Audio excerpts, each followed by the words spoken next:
샬롬. 자, 오늘은 창세기 20장에서 또다시 위기가 왔을 때 아비멜렉에게 자기의 부인 사라를 파는 어떤 아브라함의 신앙 상태라고 보셔야 되겠죠. 이 두려움과 이 환경에서 스스로 자기 부인, 다시 말해서 사라의 몸으로 오는 예수 그리스도를 지켜낼 수 없는 인간의 한계, 인간론입니다. 그래서 우리 스스로가 하나님을 선택할 수 없고 구원의 길을 만들 수 없는데 하나님께서 개입하셔가지고 다시 아브라함에게로 사라라는 그 존재, 여자는 또 교회로 많이 표현이 되죠. 예수님을 안고 있는 몸이기 때문에 여자일 수도 교회일 수도 있죠. 자, 그래서 그런 인간론을 이제 보여주셨는데, 이런 일을 두 번 겪은 우리 아브라함, 그리고 말씀에 따라서 구원과 심판이 진행되는 롯과 그 소돔 사건을 본 아브라함, 좀 알만하지도 않았을까요? 하나님께서 땅과 자녀를 준다는 약속을 내 스스로는 성취할 수 없겠다. 하나님 혼자 해야 되겠다. 이런 생각을 하기 시작하죠. 이제 그게 신앙의 발로예요. 하나님을 우리가 처음에 믿잖아요. 교회에 그냥 와요. 아무것도 모르고. 오지만 하나님이 진짜 약속하는 거는, 축복이라는 단어로 세상의 그 축복을 미끼처럼 던져요. 그래서 우리가 그걸 하나하나를 이제 하나님이 주셨구나, 이제 축복을 받아요. 그리고 고난에서 회복도 받죠. 이러면서 우리를 어디로까지 몰고 가냐면 하나님의 나라에 대한 개념과 그것을 바라보고 사는 신앙자의 삶으로 이끌어 가거든요. 그래서 그 신앙의 발로가 하루아침에 생기지 않는다는 거예요. 우리 인간의 생사화복과 그 다음에 희노애락, 파란만장, 우여곡절을 겪어서 하나님의 개입. 자, 그래서 결국은 아브라함에게 나타난 하나님은 은혜의 하나님이세요. 무조건 다 아브라함 편을 들어주는 그런 은혜의 하나님, 언약을 가진 사람들에게 대한 초창기 반응입니다. 자, 그런데 이제 이런 하나님을 이제 아브라함은 믿게 되죠. 근데 이제 출애굽기를 가보면 굉장히 당황스럽습니다. 그렇게 우리를 아브라함 자손들을 후대하던 그 하나님이 없어졌어요. 엄청난 고난에서도 안 구해줘요. 500년 동안이나. 그리고 또 광야에 넣으면 뭘 이런 거 저런 거 좀 했다고 다 죽여요. 죽이고 뭐 하여튼 진노하시고, 그러니까 하드 트레이너 같은 모습으로 또 나오게 되는 거죠. 그래서 이게 성경에 이제 이런 창세기와 출애굽기 두 권을 보면 굉장히 당황스럽습니다. 우리 하나님을 어떻게 이해해야 될까? 그래서 66권의 그 흐르는 하나님의 본심들을 찾아내야 돼요. 이 두 권 갖고는 잘 못 찾아내요. 그래서 우리가 성경을 꾸준히 봐야 되고, 어떤 역사적 배경으로 일어났던 현상을 가지고 이걸 어떻게 하나님께서 개입하고 어떻게 인간이 또 이 일을 진행하고, 이런 데서 이렇게 하나님의 성품과 계획, 의향 이런 것들을 보게 되는 거죠. 자, 결국은 이제 신약을 알고 있는 우리는 하나님의 의향을 알고 있어요. 하나님의 자녀가 되는 거예요. 근데 이제 노력해서 자녀가 되는 게 아니라 예수 그리스도의 십자가의 공로 의지하여, 이거 우리 다 해답은 갖고 있어요. 정답을 다 갖고 산단 말이에요. 신약 성도들은. 그래서 이제 결국은 하늘나라를 이 땅에 우리에게 맛배기로 보여주죠. 완전한 실체는 아닙니다. 보여주면서 우리를 어디로 인도해 가죠?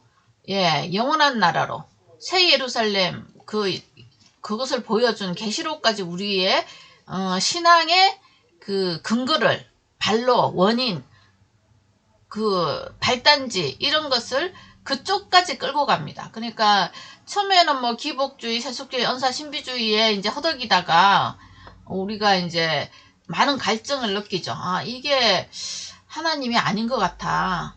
이게 세상 종교하고 비교해보니까 뭐 다른 게 없어. 근데 나만 천국 간다고 하기에는 조금 미흡하죠. 그러니까 이제 우리 마음속에 갈증이 생기기 시작하는 거죠.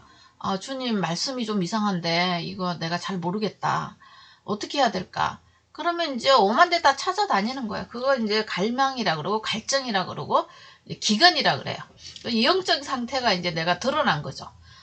그래서 그것을 통해서 우리가 성숙의 자리로 또 십자가 사랑의 진정한 의미를 알아가는 삶을 이제 살기 시작한다는 거죠.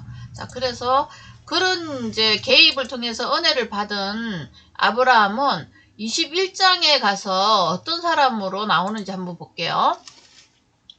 여호와께서 말씀하신 대로 사라를 돌보셔서 이삭을 줬죠. 대단한 사건이죠. 그래서 아브라함이 그에게 태어난 아들 곧 자기가 사라에게 낳은 아들을 이름하여 이삭이라고 불렀어요. 자, 이건 이제 덤으로 얻은 거죠. 있을 수 없는 기적의 아이예요. 말씀의 약속의 씨로 온 거죠. 약속이 되었기 때문에 이제 이거예요. 75세에 다시 말해서 25년 전에 네 자손을 주겠다고 한 게 이해예요. 얘.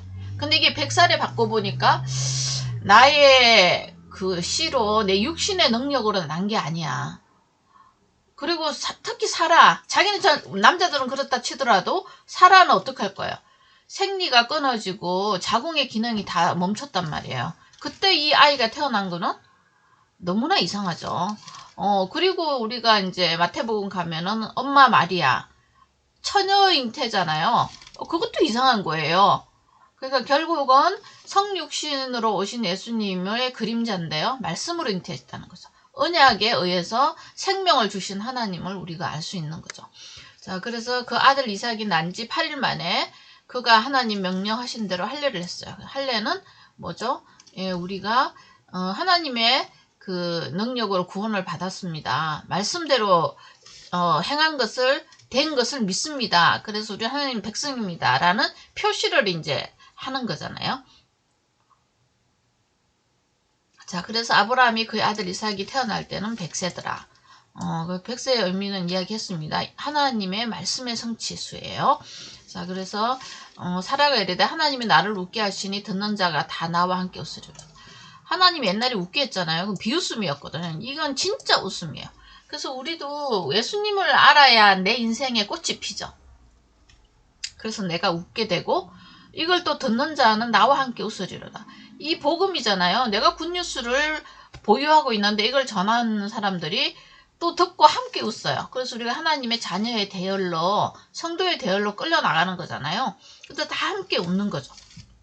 그래서 사막에 물이 넘쳐 흐르고 광야가 꽃이 피듯이 이제 인생의 그 삶의 의미가 진짜를 이제 만나게 된 거죠. 그래서 이 웃음은 그 웃음입니다. 그래서 이르되 사라가 자식들을 젖먹이 했던 누가 아브라함에게 말하였으리요마는 인간의 법칙이죠. 이런 말을 아무나 할 수 없어요. 근데 아브라함이 노경에 내가 아들을 낳았도다 하는 거는 이제 이거는 은혜입니다. 하나님의 은혜의 법이고 이거는 인간의 생로병사, 희노애락 이런 율법의 법입니다.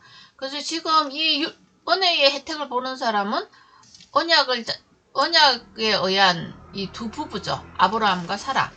자, 그 아이가 자라며 젖되고 이삭이 젖을 뗄 때 큰 잔치를 베풀었어요. 예, 복음의 잔치입니다. 우리가 항상 복음이 있는 곳에는 웃음이 있죠. 잔치를 불립니다.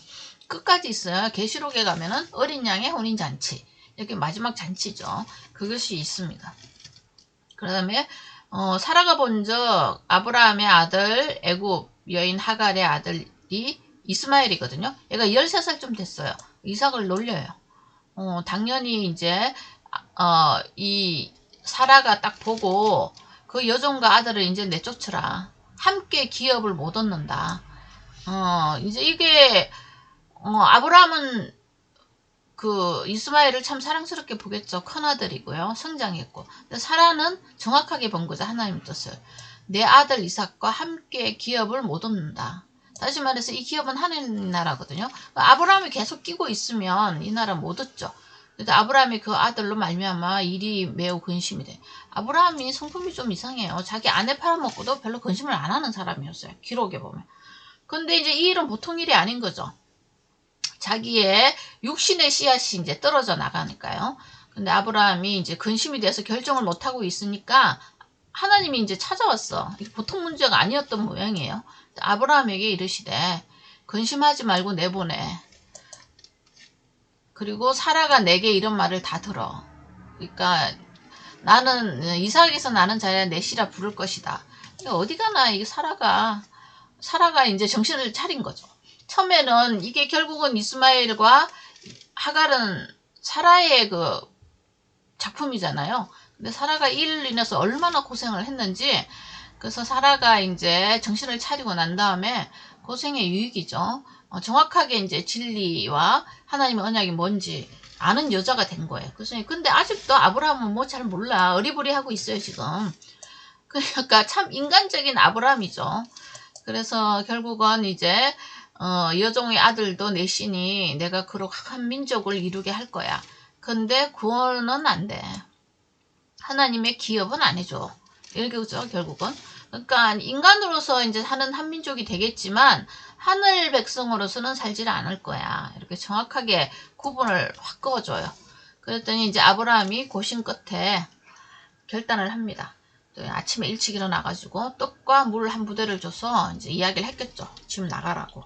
그래서 이제 하갈이 나가서 브에셀과 강에서 방황하더니 이제 물이 떨어졌어요. 그래서 이제 울고 있었겠죠. 소리 내서 우니까 하갈이 알아요. 예전에 하나님 만난 경험이 있잖아요. 소리를 들으셨으므로 하갈아 무슨 일이냐, 두려워하지 말라. 하나님이 저기 있는 아이의 소리 들으셨나니 자 일어나 아이를 이렇게 내 손으로 붙들라. 그가 큰 민족을 이루게 하리라. 그래서 하갈이 이제 샘물을 보게 해가지고 가죽 부대에 물을 채우다가 아이에게 마시게 하였더라. 그래서 그 아이는 이제 광야에서 거주하며 활 쏘는 자가 되었다. 예, 이 화살죠. 이 활로 예수님을 죽이죠, 우리가. 우리는 이삭이 아니에요. 이 하갈의 후예들입니다. 그래서 하갈의 후예들은 이제 나중에 신약이 어떻게 나타나죠? 바리새인의 가치관으로 나타나요. 사탄의 긴 손들이죠. 선악과 먹은 사람 그대로 본성을 갖고 태어납니다. 살아가고요. 아무리 종교 껍데기를 입고 하나님의 성전에 산다 하더라도 우리가 본성이 변화되지 않고 믿음으로 하나님 말씀으로 재탄생되지 않고 재창조입니다. 그러면은 광야에서 살면 물이 없는, 진리가 없는 곳에 살 수밖에 없는 운명이고, 활을 가지고 다른 사람을 공격하면서 그 짐승들하고 삶이 똑같잖아요. 약육 강식, 그죠? 그 율법이잖아요. 그거 테두리 안에서밖에 살 수 없는 존재가 되는 거예요. 그 활 쏘는 자가 되어서 결국은 우리가 예수님을 쏘는 존재가 되는 거죠. 그렇지만 그분은 그 화살을 맞고 저들을 용서하여 주시옵소서라고 기도하고 우리가 다시 그분을 믿음으로 이삭의 대열로, 이 웃음의 대열로, 이 잔치의 대열로 들어간 사람이죠. 그래서 이제 신약에서는 그렇게 말하죠.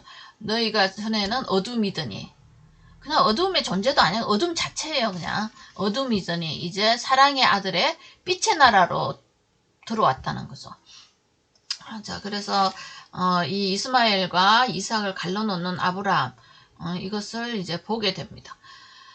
자, 그래서 이제 아브라함이 이제 이런 가정사를 통해서 신앙이 자라갑니다. 그래서 여러분들이 어떤 목사님은 그러더라고요. 자기는 신학교에서 한 게 아니라 가정에서 했다고 그러대요. 그래서 가정의 어떤 관계들 속에서 하나님의 이제 개입과 역사들을 만나게 돼서 이 신앙의 그 성숙을 이루어가는 거죠. 마찬가지로 아브라함도 마찬가지예요. 이런 가정 대소사를 통해 가지고 하나님의 언약들이 어떻게 구체화되어 가고 있는지를 정확하게 본 거죠. 그리고 자기의 의사결정과 사라의 의사결정이 하나님의 법을 만드는데 큰 디딤돌이 된 게 아니라 걸림돌이 된다는, 이제 자기를 다시 발견하게 되는 그런 사람들이 됩니다. 자, 그래서 그때 이렇게 가정사 문제가 이제 한 단락이 되고, 다음 시간에는 이 아비멜렉이라는 존재가 다시 등장해서 아브라함의 신앙 성숙도가 어떤지 이제 이야기를 해줘요. 자, 그래서 보시면은 21절과 22절 사이에는 수많은 이제 스토리가 들어가죠. 그동안 이삭과 어떻게 지냈을까요? 이스마엘을 내보낸 아브라함의 마음은 어땠을까요? 이제 이런 것들을 볼 수가 있는 거죠. 사실은 뭐 보냈다 그래서 엄청 멀리 간 거 아니에요. 그 지경 섹터 안에 이제 다 있는 거죠. 분가한 거죠, 분가. 그렇지만 마음에서 잘라내는 역할들을 우리가 해야 되는 거죠. 마음의 할례 중요하죠. 자, 그래서 이스마엘은 이제 신약에서는 어떤 존재냐면 율법주의자적인 가치관으로 나온 사람들이 되고요. 이삭은 그 율법에서 하나님의 길이 없다는 것을 발견한 사람들, 다시 말해서 십자가 복음의 가치를 아는 사람들의 조상들로 나오게 되는 거죠. 하나는 땅의 조상이 되겠고 하나는 하늘의 조상이 되겠습니다. 자, 내일은 22절 그때에 이제 이런 상황을 배경으로 얻고 아브라함의 어떤 심리적인 변화와 신앙의 성숙을 알아보도록 하겠습니다. 네, 감사합니다.